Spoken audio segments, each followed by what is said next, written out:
for different generations. The elder generation has certain ideas. The younger generation, having been born in a different culture and a different time and a different place, naturally just winds up with different ideas about how things should be. One of our tasks together that, if you remember we spoke about last week, one of our goals is to see if we can find a common ground between the disagreements that are taking place. And I understand that might seem impossible right now, and I understand it might seem completely far away, and that might seem as foreign as you stopping soccer. But hopefully what I love is that you're showing back up for us to continue to find this common place. One thing that I'd like us to look at for a minute is, Jasminder, when you mentioned that what you noticed about other communication styles is that there were positive exchanges. What I'd like each of you to think about for a moment is to put each other's shoes on. So think about what it must feel like for Jasminder, as respectful of you as she is, to continually feel as though she's a disappointment to you. Well, I would never wear those disgusting sneakers, so I can't imagine wearing those shoes. Dear, let's listen. And we will in further sessions explore how you're feeling so disgusted. You know, what this means to you and where that disgust comes from. We will get to that, I promise you that. It's a huge, important part of all of us finding a common ground. You mentioned last week that you were involved in an incident of prejudice. And it being only our second session, I walk a little bit on eggshells to bring this up now, but something I found myself thinking is that you experienced rejection. Is that right, if we could call it that? I suppose you could call it rejection. And that rejection was based on nothing you could control. Do you think we could say that? How do you mean? So what I mean is that you didn't pick your race. You didn't necessarily even pick the country that your family moved to. Your family picked for you. It was something kind of out of your control. Like if you have enough money, you might choose what shirt to put on. That's something in your control. But your race is out of your control. Does that seem to Yes, I see what you said. feel okay? And although I think in some ways parents look at their teenagers as having control over who they want to be, it seems, Jasminder, as though this soccer just kind of came to you. Like you didn't specifically knock everything else out of the way and just go for soccer. Is that right? Yeah, when we moved here, that's all everyone my age does is play soccer. When I wanted to socialize with them, I went to the park. And when I saw them playing the sport, I contributed, and I like it. So what we're hopefully doing now is developing some patterns where you're getting to hear your daughter's perspective. And in a family, it's amazing how little we take the time to do that. We might be likely to jump to assumptions, and then those assumptions might lead us to conclusions. When what I'd like you to practice doing this week is getting really curious about each other.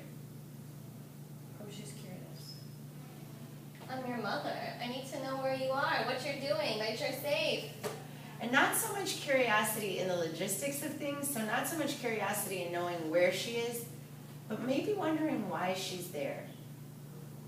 She shouldn't be anywhere that she's not telling me that she is. That is a completely, Jasminder, how do you feel when your mother says those things?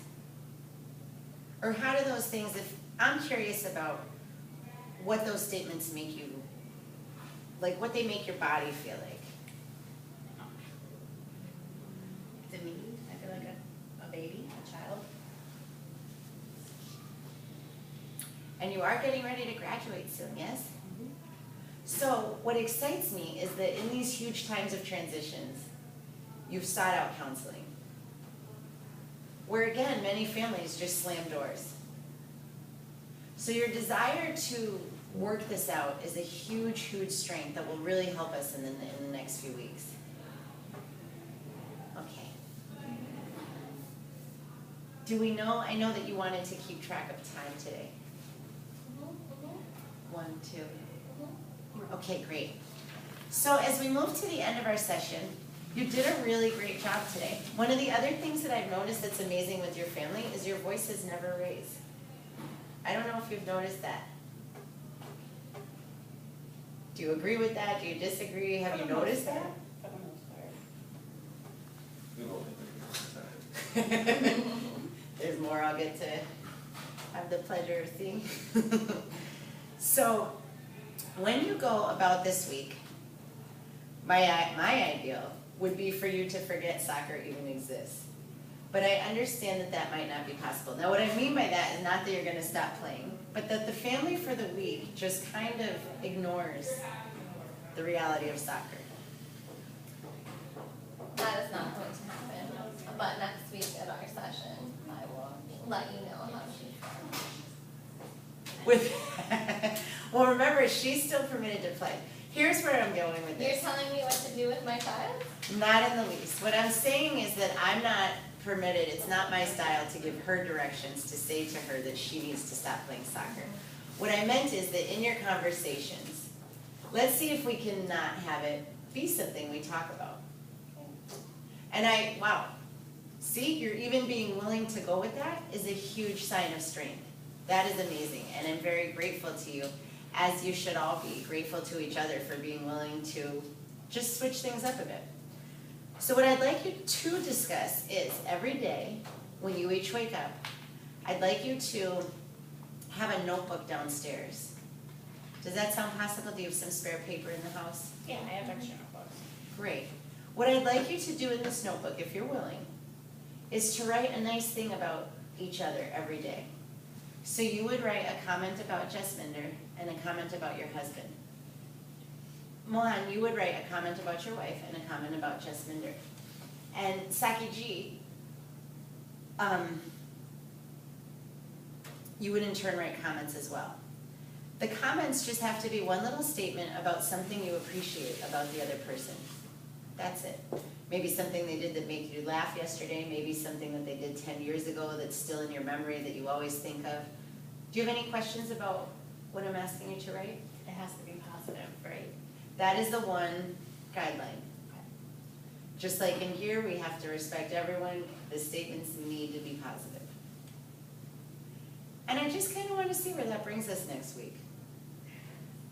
Does that sound doable? Yes. Now, my other suggestion was going to be that you do a couple events that bring you joy. But it sounds like you ladies have already set that up. Do you remember what you agreed to at the beginning of our session? Help her cook tonight. We need to learn. Now, I'd also like you to think of an activity that the three of you do together. Is there something that you haven't done in a while that used to bring you a lot of joy together? We could go to see a movie or something together, we haven't done that in a while. Do that. Great. At the Bollywood Theater in town. That sounds wonderful. Maybe I'll see you there. So again, thanks for coming this week, and I look forward to seeing you next week after you've tried out some of these activities. Thank you. Thank you. Great job today.